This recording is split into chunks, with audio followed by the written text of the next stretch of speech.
Indira Gandhi was born Indira Nehru on 19 November 1917 into a Kashmiri Pandit family in Allahabad.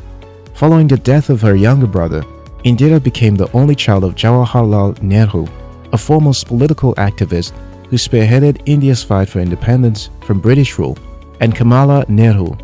Indira's childhood days were marked by the long absence of her imprisoned father and living with a sickly mother.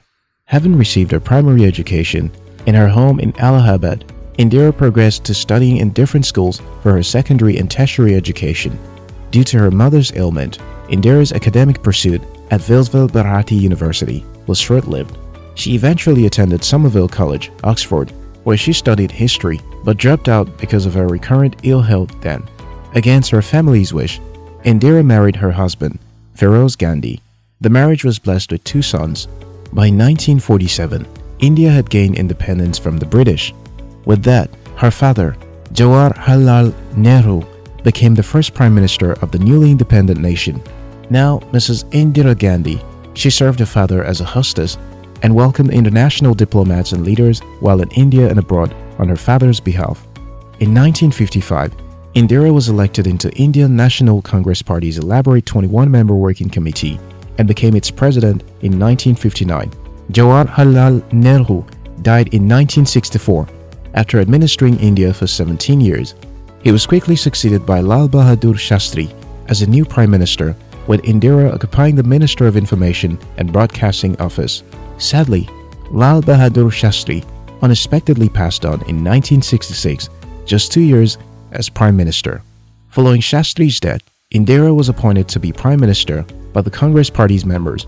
Not surprisingly, Prime Minister Indira was thought of by many political stalwarts as weak because she is a woman and comically addressed her as a gungi gudiya, dumb doll.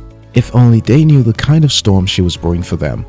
On the outside, Indira was soft-natured and calm. Coupled with her gentle voice, she indeed looked like a push-around. But what shocked many was her boldness, will of steel and wit, which empowered her to outmaneuver those who planned to take her for a ride. She chose to run the show all by herself, with little or no regard for what her intimidators expected of her to do. Invariably, her position as a woman at the top of the nation's affairs inflamed her perception of leadership. She knew in her guts that she must be iron-fisted or risk being a puppet. Your fearlessness can be your weapon of mass destruction.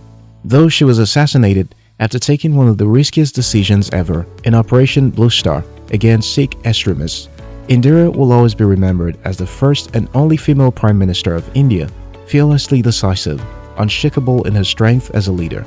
Victory comes with a price. You either sacrifice fear at the expense of faith or be tossed out like a weightless piece of paper to be used to wipe off the dirt.